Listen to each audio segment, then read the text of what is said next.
Welcome to another video on this channel, Interpreter. I wanted to make a few remarks on taking Latin sentences out of context. Let's start a session with, let's see, what am I working on? Matthew, 100%, Mark, Luke.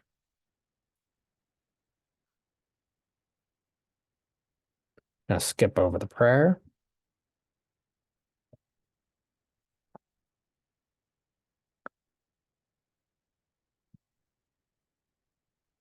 Et nolebat per multum tempus post haec.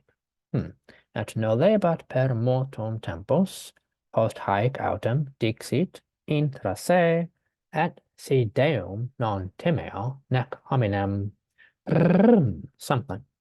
Let's go to the translation. And he would not for a while, et nolebat per multum tempus, but afterward, or after these events, post haec autem dixit intra se, within himself, et si Deum non timeo, though I fear not God, nor regard man, nec hominem revereor. That's a deponent for grammarians. And what's the point, though? So where is the sentence coming from? We see that it's book 42, chapter 18, and verse 4.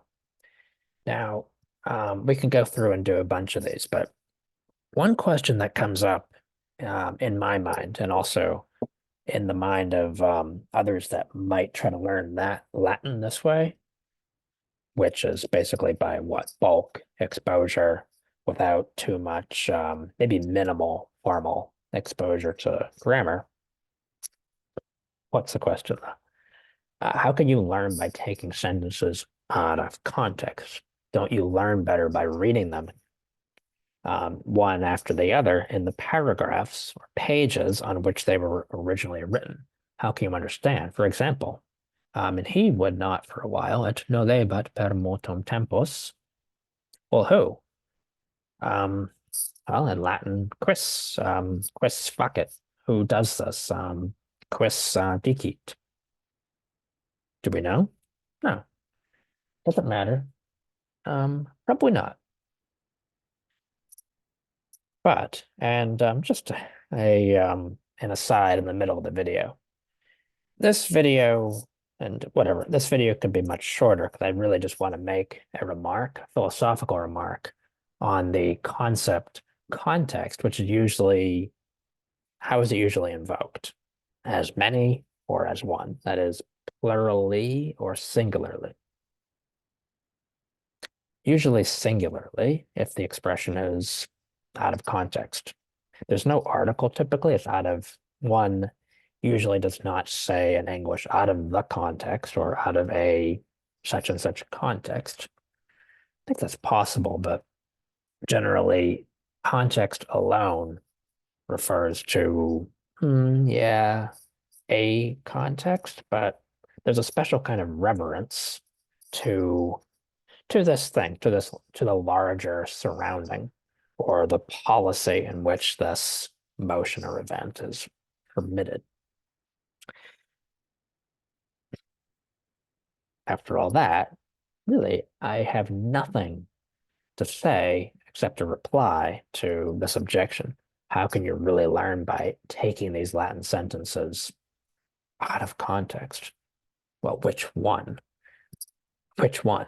Because if I'm taking the Latin sentence out of the context of your knowledge of the story in English and your previous efforts to translate it line by line, paragraph by paragraph, then isn't getting out of that context a good thing?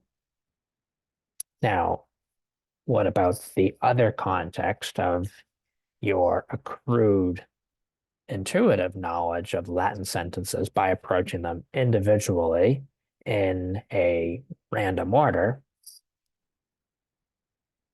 such that, well, you might have read the Gospels in Latin, so maybe this sentence, maybe you know who speaks this sentence, or you are familiar with this expression, etsi deum non timeo nec hominem revereor, that is.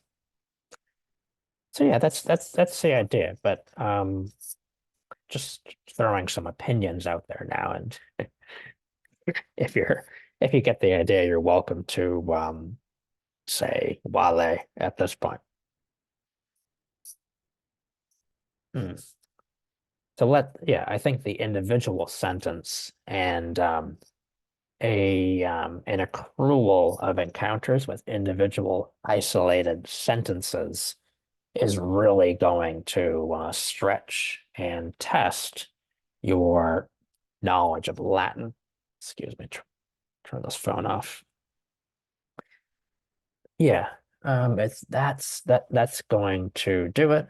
And moreover, doing this again and again for years is going to enhance your ability to fill in, to co-create the context, a context, um, whatsoever minimal scaffolding you need to effectively read this in a way that you both understand and remember. So how can you learn? By taking Latin sentences out of context. Well, which one? Some contexts you want to get out of, and some you want to procreate as the number of Latin sentences to which you're exposed increases.